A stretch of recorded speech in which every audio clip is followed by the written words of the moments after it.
खबरों के निष्पक्ष विश्लेषण के लिए सब्सक्राइब करें Jantantra TV and press the bell icon. Never miss any update. नमस्कार, आप देख रहे हैं जनतंत्र टीवी। मैं हूं आपके साथ दीपाली। शुरुआत बड़ी खबर के साथ। हिरासत में लिए गए हैं अजय कुमार लल्लू। यहां पर कांग्रेस नेता अजय कुमार लल्लू को हिरासत में ले लिया गया है। कांग्रेस के यूपी प्रदेश अध्यक्ष भी हैं। इस वक्त की बड़ी खबर, अजय कुमार लल्लू को फिलहाल हिरासत में ले लिया गया है क्योंकि लगातार कांग्रेस बसों को लेकर बातचीत कर रही है, क्योंकि बसों को जाने की इजाजत नहीं दी जा रही है। और ऐसे में फिलहाल आगरा और राजस्थान का जो बॉर्डर है वहां पर धरना दे रहे थे अजय कुमार लल्लू और वहां पर पुलिस ने हिरासत में ले लिया है।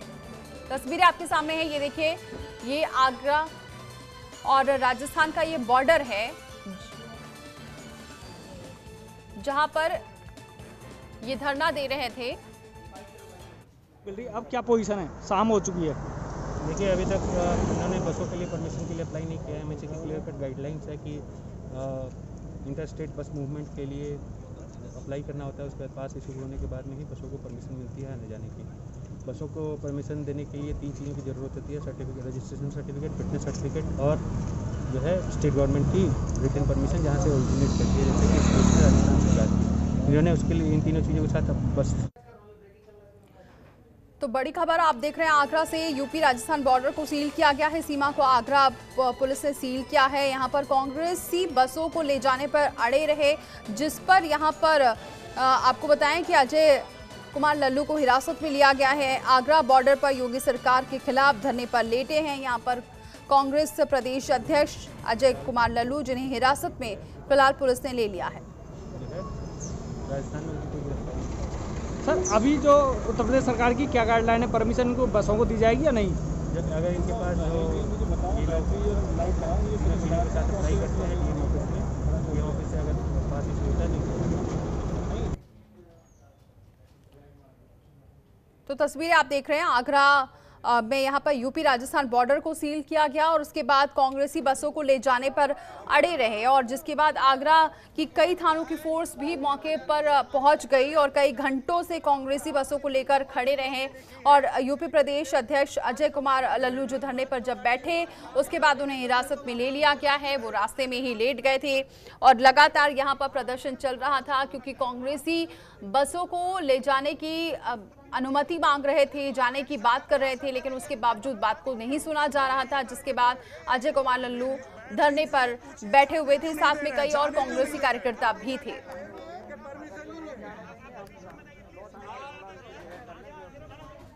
यूपी सरकार ने कांग्रेस पर आरोप लगाया है, बड़ा आरोप लगाया है। कांग्रेस की बसों की लिस्ट में एम्बुलेंस, ट्रक और वाहन की बात की गई है। कांग्रेस लिस्ट में 31 ऑटो शामिल है। सरकार का ये कहना है 31 गाड़ियां 3 पहिया की है। ये लिस्ट जारी की है सरकार के द्वारा।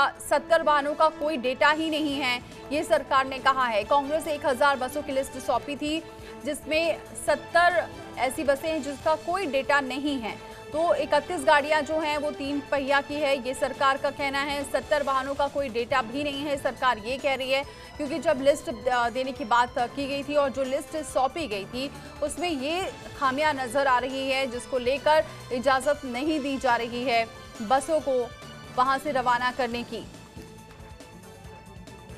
तो जहां जहां बस खड़ी हुई है वहां वहां ये अनुमति इसी वजह से नहीं मिल पा रही है, क्योंकि जो लिस्ट सौंपी गई है उसका जो डेटा दिया जा रहा है वो ये कहा जा रहा है कि इसमें बसेस शामिल नहीं हैं। 31 गाड़ियां ऐसी हैं जो 3 पहिया हैं, कई ऐसी गाड़ियां हैं, 70 लगभग गाड़ियां ऐसी हैं जिसका कोई डेटा ही नहीं है। सरकार ने ये आरोप लगाया है कांग्रेस पर बड़ा।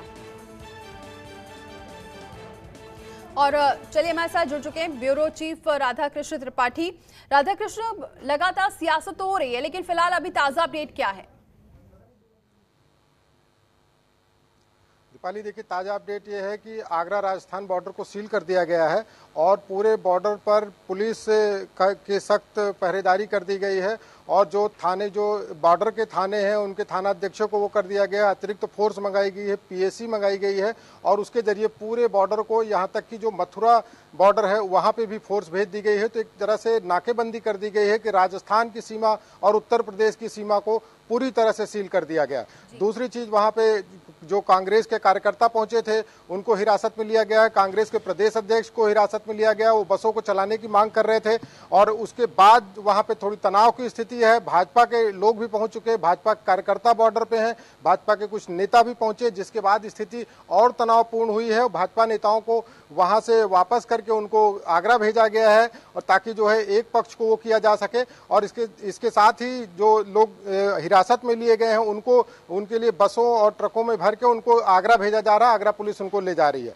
तो अभी तक की जो स्थिति है उसमें जो अभी तक का एक तनाव है वो देखने को मिल रहा है और जो बसों की सियासत है मजदूरों को ले जाने के लिए जो शुरू हुई थी वो कहीं न कहीं बहुत अजीब स्थिति की ओर बढ़ रही है। उत्तर प्रदेश की राजनीति और पूरे देश की राजनीति इसमें। राधाकृष्ण, अगर ये मजदूरों की बात करें तो वो मजदूर कहाँ हैं जिनको ये बसेस लेकर जाने वाली थी? क्योंकि अब वो तो वहीं पर खड़ी हैं, लेकिन मजदूर फिलहाल कहाँ पर हैं फिर?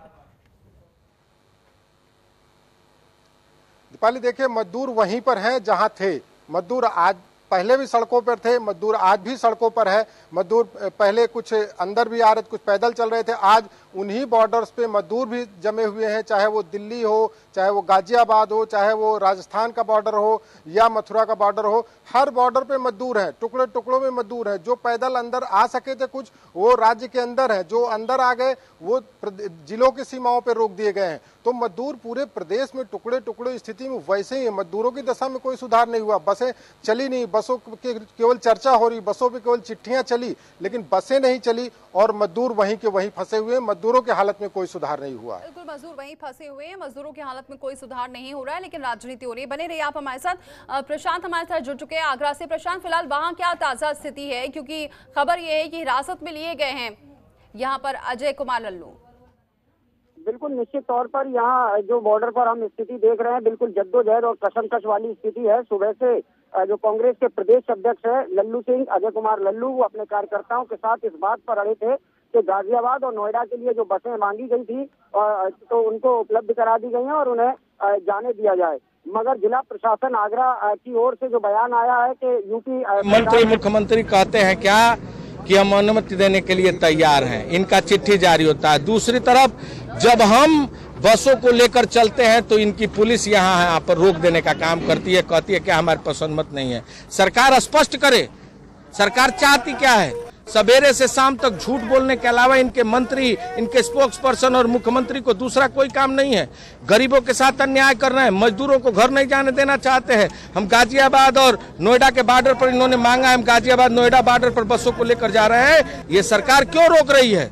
अभी आप अपने साथियों के साथ धरने पे बैठे थे, क्यों खड़ा कर दिया गया आपको? देखिए, अभी भी हम लगातार पूरी तरह स्पष्ट है। इन्होंने कहा है कि हम अभी बात कर रहे हैं ऊपर अधिकारियों से, कुछ देर के लिए इनको छूट दिया है, ये अधिकारियों से बात कर रहे हैं। अगर जल्द ही समस्या का समाधान नहीं किया तो निश्चित रूप से हम पुनः अपने आप पर आएंगे और इनको बसों की परमिशन देनी पड़ेगी। आगे की रणनीति आपके स्तर से और कार्यकर्ताओं के स्तर से क्या रहेगी? हमारी पूरी स्पष्ट है कि हम बसों का परमिशन, इन्होंने कहा है, हम बसों को लेकर गाजियाबाद नोएडा की तरफ कूच करेंगे।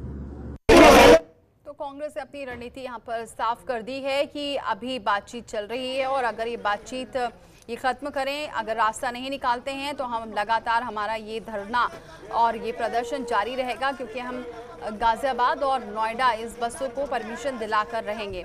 प्रशांत, फिलहाल और क्या ताज़ा स्थिति, कब से धरना प्रदर्शन चल रहा था और कितने लगभग मजदूर हैं जिनको लेकर आना है और वो वहाँ पर वैसे की वैसे बैठे हुए हैं वहाँ पर? ताजा अपडेट की अगर हम बात करें तो जहां का ये मामला है, ये उत्तर प्रदेश और राजस्थान का बॉर्डर है और आगरा में फतेहपुर सीकरी थाना क्षेत्र लगता है। कांग्रेस के प्रदेश अध्यक्ष अजय कुमार लल्लू अपने कार्यकर्ताओं के साथ सुबह से इस बात पर अड़े हैं कि जो नोएडा और गाजियाबाद के लिए जो बसें मांगी गई हैं वो बसें उन पर हैं और उन्हें परमिशन दे दिया जाए। मगर जिला प्रशासन आगरा के जो अधिकारी हैं वो कहते हैं कि यूपी सरकार की गाइडलाइंस और विदाउट परमिशन एक भी बस नहीं निकलेगी और सुबह से कोई भी परमिशन नहीं हुई, लिहाजा कांग्रेस के प्रदेश अध्यक्ष अजय कुमार लल्लू को धरने पर बैठना पड़ा आगरा पुलिस ने कांग्रेस प्रदेश अध्यक्ष को गिरफ्तार हिरासत में ले लिया है और दोनों तरफ से बॉर्डर को सील कर दिया गया है। उत्तर प्रदेश और राजस्थान का बॉर्डर इस समय सील है। एक तरफ कांग्रेस के प्रदेश अध्यक्ष अजय कुमार लल्लू को हिरासत में लिए जाने के बाद कांग्रेस के नेताओं और कार्यकर्ताओं में तीखा आक्रोश है, राजनीति का मुद्दा बन गया है और यहाँ पर एक दूसरे पर प्रहार किया जा रहा है। मगर ताजा अपडेट की बात करें, अभी एक भी बस को जिला प्रशासन आगरा की ओर से कोई परमिशन नहीं दी गई है। बस एज इट इज खड़ी है और कांग्रेस लगातार कह रही है कि अगर उन्हें परमिशन नहीं हुई तो वो बसें लेके जाएंगे और परमिशन देनी पड़ेगी।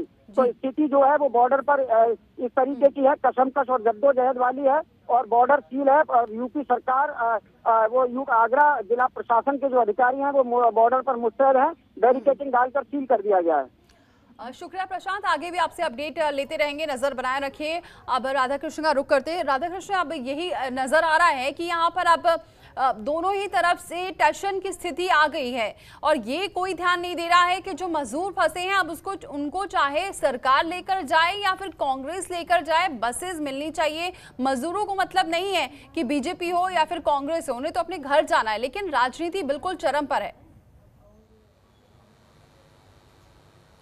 दीपाली, देखिए, बहुत विडंबना है और एक मतलब आश्चर्यजनक स्थिति है कि आखिर ऐसा भी हमारे राजनेता कर सकते हैं, हमारे सियासतदार इस तरह के कर सकते हैं। जब मजदूर सड़कों पर संघर्ष कर रहे हैं, आए दिन कभी दुर्घटना में मर रहे हैं, कभी जो है गर्मी के कारण उनकी जान जा रही है, लेकिन उनके बारे में कुछ सोचने के बजाय, उनको उनके घरों तक पहुंचाने के लिए, उनको महफूज करने के बजाय हमारे राजनेता आपस में लड़ गए और एक तरह से सियासी अखाड़ा बन गया उत्तर प्रदेश। और बसों को लेकर के जिस तरह का दौर चल रहा है, एक चिट्ठी के बाद दूसरी चिट्ठी, फिर एक चिट्ठी के बाद तीसरी चिट्ठी, और इस तरह से कुल 6 चिट्ठियां एक दूसरे पे, मतलब एक तरह से चिट्ठी बम जैसी स्थिति है कि दोनों पक्ष और विपक्ष एक दूसरे पे चिट्ठी बम दाग रहे हैं और मजदूर वहीं सिसकियां ले रहा है, उसी तरह से घिसट रहा, रेंग रहा है कि और वो पुकार रहा है एक तरह से, उसकी कोई वो नहीं सुनी जा रही कि उसको उसके घर पहुंचा दे, उसको भोजन मिल जाए, उसको रोजगार मिल जाए, उसको सुरक्षा मिल जाए, लेकिन इस पर अब किसी का ध्यान नहीं है। ध्यान है तो सिर्फ राजनीति पर।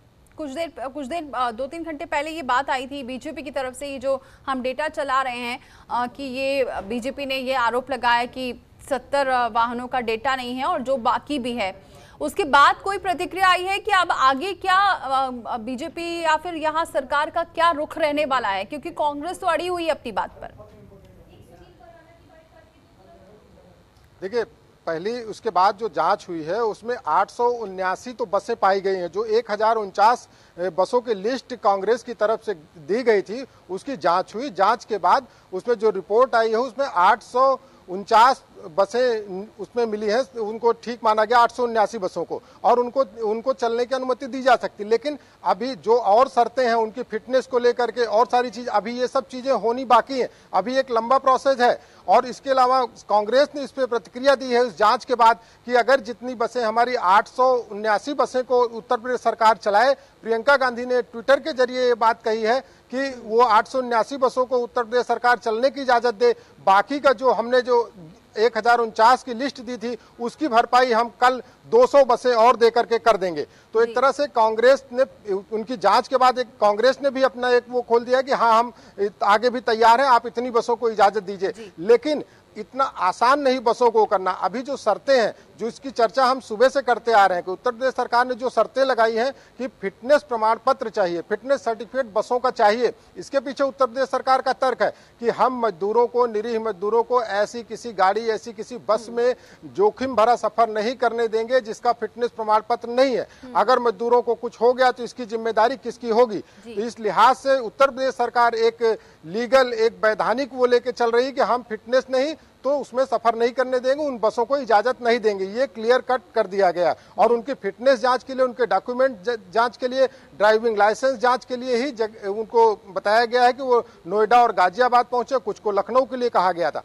लेकिन ये भी तय है कि फिटनेस प्रमाण पत्र कितनी बसों का होता है ये हम सब लोग भी जानते हैं। बसें कैसे दौड़ती हैं सड़कों पर, ये है जो कांग्रेस कह रही है कि हमें सेवा भाव नहीं करने दिया जा रहा, सेवा नहीं करने दिया जा रहा है, तो ये आगे भी अभी ऐसी स्थिति रहने वाली है। बहरहाल शुक्रिया राधाकृष्ण, आगे भी आपसे जानकारी लेते रहेंगे, अपडेट लेते रहेंगे। वहीं डिप्टी सीएम दिनेश शर्मा का कांग्रेस पर हमला है। दिनेश शर्मा ने कहा है कि यूपी में बसों की कमी नहीं है, कोरोना संकट में कांग्रेस राजनीति कर रही है।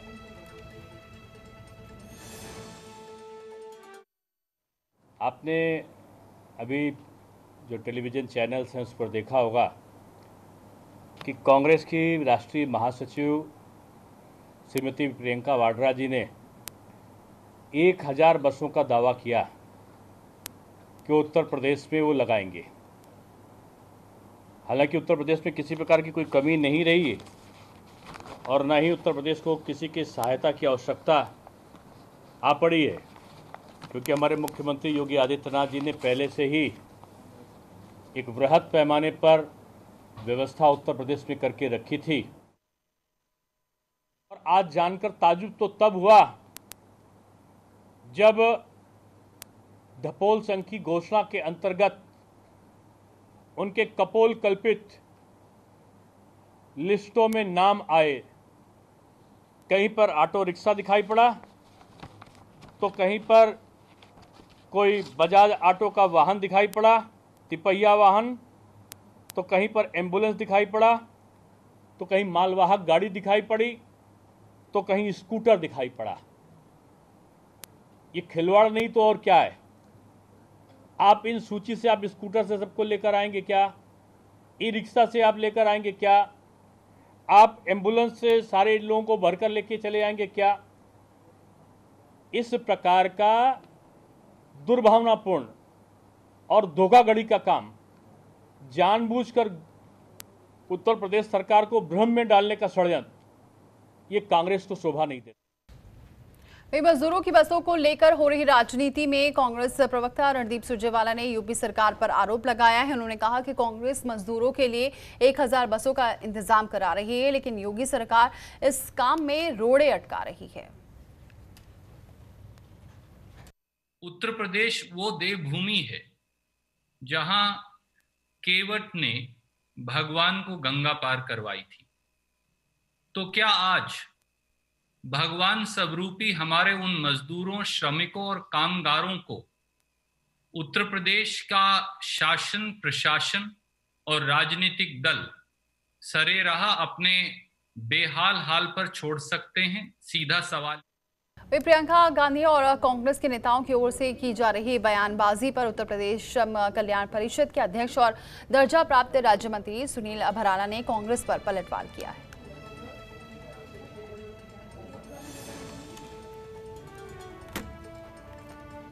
मैं कहना चाहूंगा, जिस प्रकार सरकार ने ड्राइवरों के लाइसेंस तथा बसों के फिटनेस कार्ड मांगे हैं, इस पर राजनीति नहीं है। कांग्रेस मात्र केवल ओछी राजनीति की कोशिश कर रही है।